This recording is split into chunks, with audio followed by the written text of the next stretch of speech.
infraestructura para que ellos, ahora tenemos la fidelidad, por eso esta ruta que va a Las Acheras es importante porque ahí nos queda aproximadamente 20 kilómetros ya la fidelidad. Eso va a ser un centro de turismo rural muy importante, pero pretendemos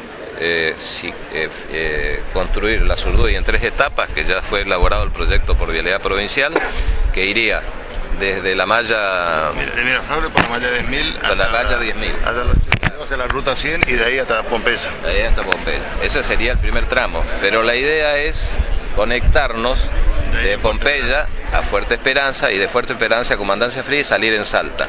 Porque ¿cuál es la idea? La mayoría del turismo internacional, turismo de invierno, turismo de verano, está en Salta, principalmente el turismo de invierno. Si nosotros trasladamos ese turismo, pero tenemos que hacer la conexión vía pavimento, a la fidelidad, a la costa de los Bermejitos, a todo lo que es el impenetrable, nosotros traemos ese turismo, vamos a tener mano de obra para todos nuestros criollos, para todos nuestros orígenes, y no necesitamos traer alimentos de Buenos Aires. Y les digo por qué no necesitamos. Ustedes tienen que saber que el pack de alimentos que vienen de Buenos Aires, que viene arveja, tomate al natural, el indígena no lo come, lo tira a los pollos. Entonces gastamos dinero cuando el problema no es alimentario, el problema es de infraestructura y que el criollo, el indígena, el gringo tenga trabajo digno y trabajo en blanco. Y eso se hace ¿cómo? Apostando a la actividad privada desde el sector público. ¿Y qué tenemos que hacer nosotros? Los grandes reservorios. Porque qué contradicción. Ustedes miran el mapa del Chaco y ven que tenemos el Teuco, el Bermejito, pero hacen 30 kilómetros tenemos que hacer perforaciones de 200 metros y sacamos agua con arsénico. Entonces, hay que hacer todo el tema del agua, reservorios para que la gente tenga para producir. Tenemos que hacer infraestructura, rutas para que la gente tenga trabajo. Y tenemos 80.000 aborígenes que viven allí, realmente en situaciones que tenemos que mejorarlas, porque no pasa por la situación alimentaria. Hemos construido centro de salud, hemos construido escuela.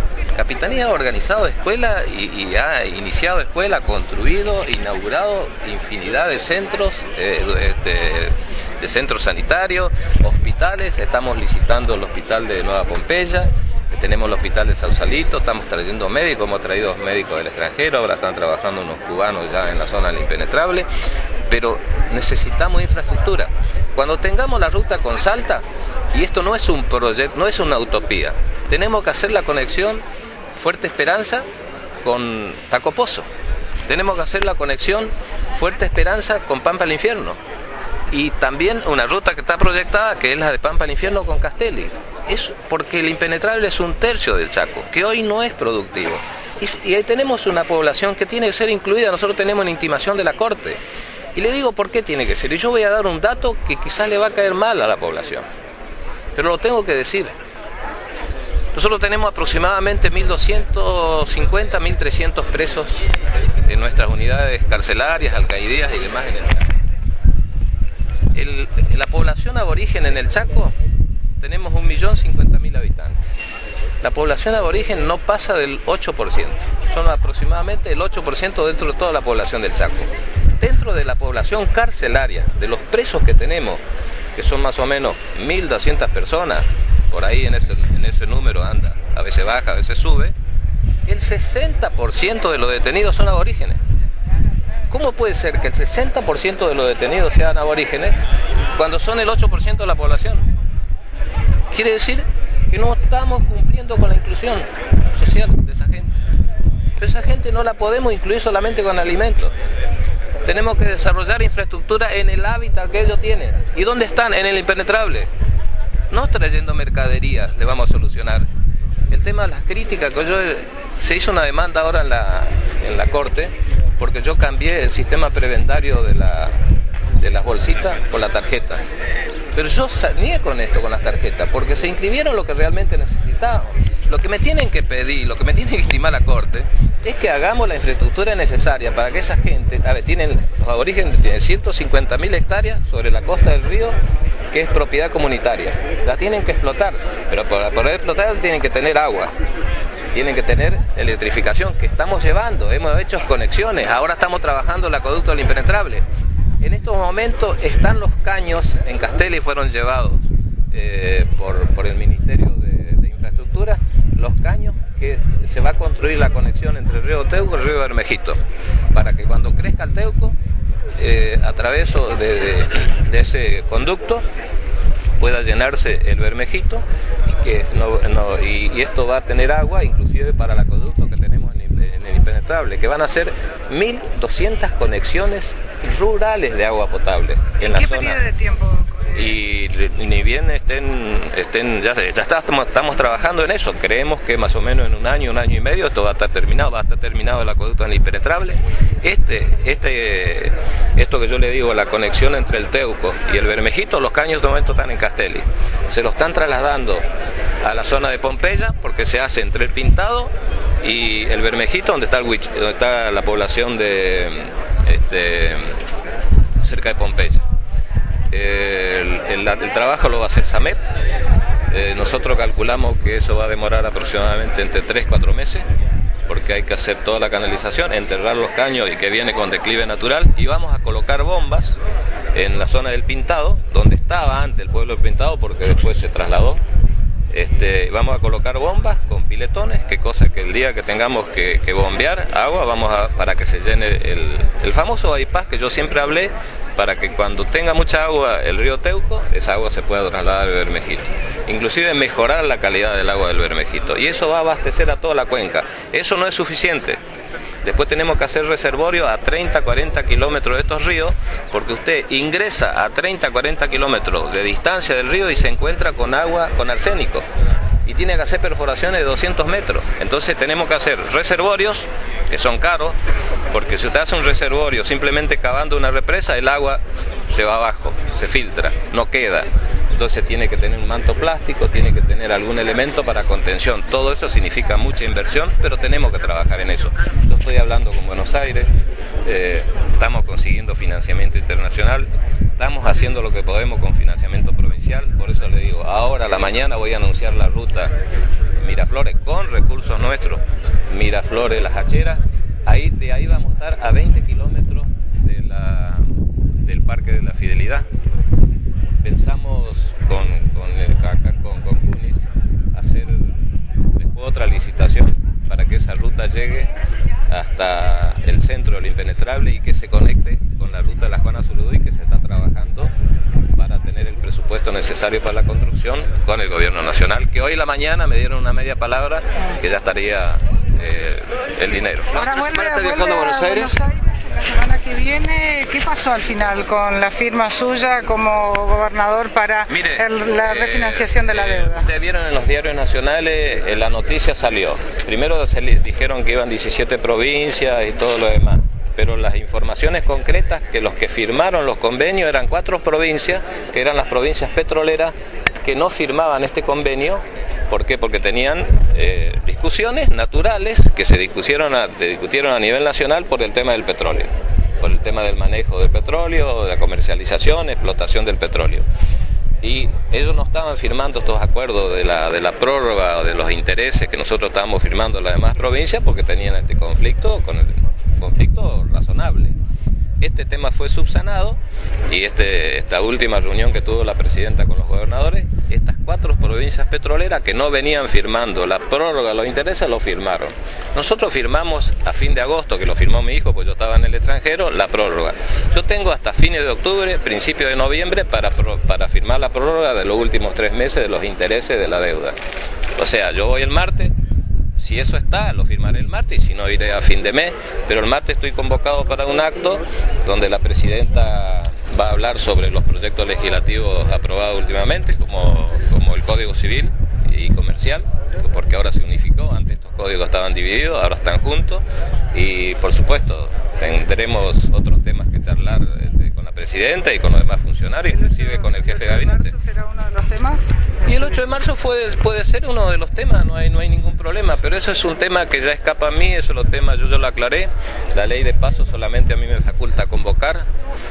Cualquier prórroga que se pueda pedir lo tienen que hacer los presidentes de partido y lo tiene que resolver la justicia electoral. Yo para lo único que estoy facultado para convocar, no para prorrogar. Gobernador, por otra parte, con respecto al Código Civil y Comercial, la Iglesia está oponiéndose a esto. ¿Qué posición tiene? No, yo leo todo lo contrario. Inclusive la oposición acusa de que esto se acordó entre el gobierno y la Iglesia para sacar este código. porque se sacaron normas, por ejemplo, de que la persona existe desde la concepción, que es un criterio que no comparten otros partidos políticos. Entonces, yo lo que leo en la prensa nacional es otra cosa. Acusan como que la Iglesia acordó con el gobierno nacional para que salga este Código Civil. Este Código Civil, yo soy abogado. No lo leí todavía, o sea, si usted me pide la opinión, déjenme que lo lean, que lo estudie, y cuando lo estudie le voy a dar la respuesta. ¿Pero es necesaria la celeridad de los trámites en algunos juicios que tienen que ver con lo civil y comercial? Mire, el Código Civil y Comercial hay una comisión bicameral que en su momento se expidió a través del Senado, eso hace más de 2 años, y hoy están diciendo que no tuvieron el tiempo de leerlo cuando participaron todos los bloques en esa comisión bicameral, inclusive dieron el consentimiento diputados de todas las fracciones políticas. Estas son chicanas que se dicen, no dan los 7 días, en 7 días no van a leer el código. Entonces, la comisión bicameral había dado dictamen favorable del Senado para que este proyecto se apruebe, se hicieron modificaciones y supongo que se habrá escuchado de la Iglesia y a todos los sectores, y está bien, hay que dialogar con todos.